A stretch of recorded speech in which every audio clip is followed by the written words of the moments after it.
One Sabbath, when Jesus went to eat in the house of a prominent Pharisee, he was being carefully watched. There in front of him was a man suffering from abnormal swelling of his body. Jesus asked the Pharisees and experts in the law, "Is it lawful to heal on the Sabbath or not?" But they remained silent. So, taking hold of the man, he healed him and sent him on his way.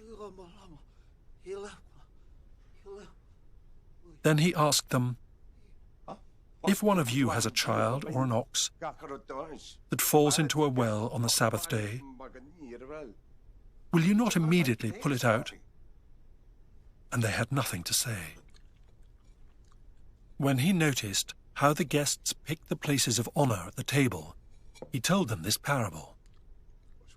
When someone invites you to a wedding feast, do not take the place of honor, for a person more distinguished than you may have been invited. If so, the host who invited both of you will come and say to you, "Give this person your seat." Then, humiliated, you will have to take the least important place. But when you are invited, take the lowest place, so that when your host comes, he will say to you, "Friend, move up to a better place." Then you will be honored in the presence of all the other guests. For all those who exalt themselves will be humbled, and those who humble themselves will be exalted. Then Jesus said to his host, "When you give a luncheon or dinner, do not invite your friends, your brothers or sisters, your relatives or your rich neighbors. If you do, they may invite you back, and so you will be repaid. But when you give a banquet, invite the poor, the crippled, the lame, the blind, and you will be blessed. Although they cannot repay you, you will be repaid at the resurrection of the righteous."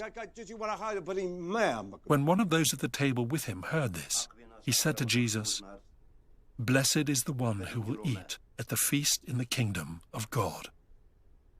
Jesus replied, "A certain man was preparing a great banquet and invited many guests.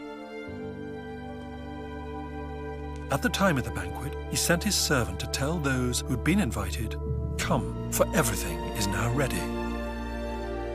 But they all alike began to make excuses. The first said, 'I have just bought a field, and I must go and see it. Please excuse me.' Another said, 'I have just bought 5 yoke of oxen, and I'm on my way to try them out. Please excuse me.' Still another said, 'I just got married, so I can't come.' The servant came back and reported this to his master. Then the owner of the house became angry and ordered his servant, 'Go out quickly into the streets and alleys of the town and bring in the poor, the crippled, the blind, and the lame.' 'Sir,' the servant said, 'what you ordered has been done, but there is still room.' Then the master told his servant, 'Go out to the roads and country lanes and compel them to come in, so that my house will be full. I tell you, not one of those who were invited will get a taste of my banquet.'"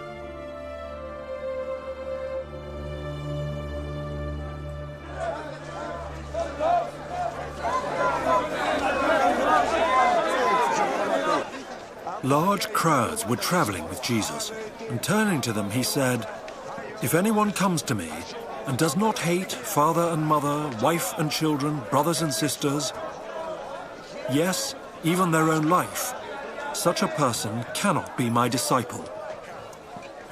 And whoever does not carry their cross and follow me cannot be my disciple."